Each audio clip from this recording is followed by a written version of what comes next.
तमीज से बात करिए, मैं सीनियर हूँ उनका। और अब संदीप भैया छोटे नौकर लग रहे। इलेक्टोरल बॉन्ड पर 3 दिनों की सुनवाई के बाद सुप्रीम कोर्ट ने अपना फैसला सुरक्षित रख लिया है। इस बहस में सबसे बड़ा मुद्दा ये है कि किसी राजनीतिक पार्टी को इलेक्टोरल बॉन्ड के जरिए कौन और कितना चंदा देता है, ये जानकारी आम लोगों को मिलनी चाहिए या नहीं।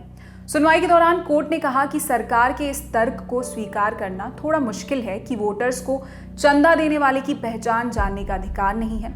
दरअसल सुनवाई शुरू होने के एक दिन पहले ही केंद्र सरकार ने सुप्रीम कोर्ट में एक हलफनामा दायर किया था।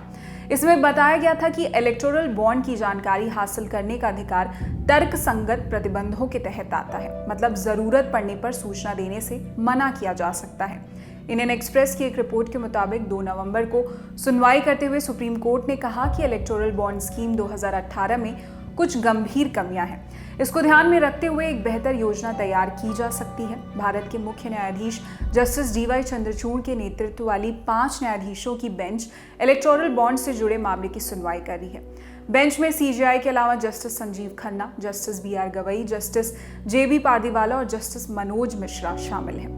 सुनवाई के तीसरे दिन बेंच ने चुनाव आयोग से कहा कि 30 सितंबर 2023 तक राजनीतिक पार्टियों को इलेक्टोरल बॉन्ड से कितना पैसा मिला है उसकी जानकारी दें।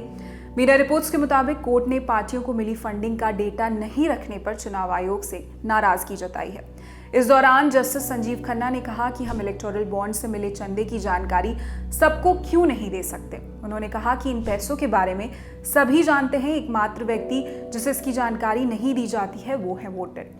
जस्टिस खन्ना ने सरकार के उस तर्क पर असहमति जताई जिसमें कहा गया कि वोटर्स को फंडिंग करने वाले की पहचान जानने का अधिकार नहीं है। उन्होंने ये बातें तब कही जब सरकार का पक्ष रख रहे सॉलिसिटर जनरल तुषार मेहता ने कहा कि पार्टी को ये पता होता है कि उसे चंदा कौन दे रहा है। उन्होंने कहा ऐसी कोई व्यवस्था नहीं हो सकती जिसमें चंदा देने और लेने वाले को एक दूसरे का पता ना हो। इलेक्टोरल बॉन्ड से मिले चंदे की जानकारी सबको क्यों नहीं दे सकते।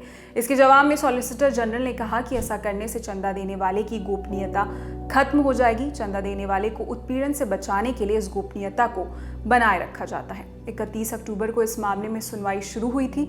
इससे पहले सुनवाई के दौरान सुप्रीम कोर्ट ने केंद्र सरकार से कुछ गंभीर सवाल पूछे थे।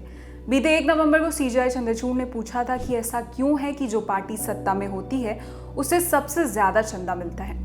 अदालत ने कहा था कि इलेक्टोरल बॉन्ड लोगों तक सूचना पहुंचाने में रुकावट पैदा कर सकता है। इसी के साथ इस वीडियो में इतना ही। इस खबर पर क्या है आपकी राय में कमेंट सेक्शन में बताएं। आपके लिए तमाम जानकारी जुटाई थी हमारे साथी रवि ने। देश और दुनिया की अन्य खबरों के लिए देखते रहिए दी ललन टॉप। शुक्रिया।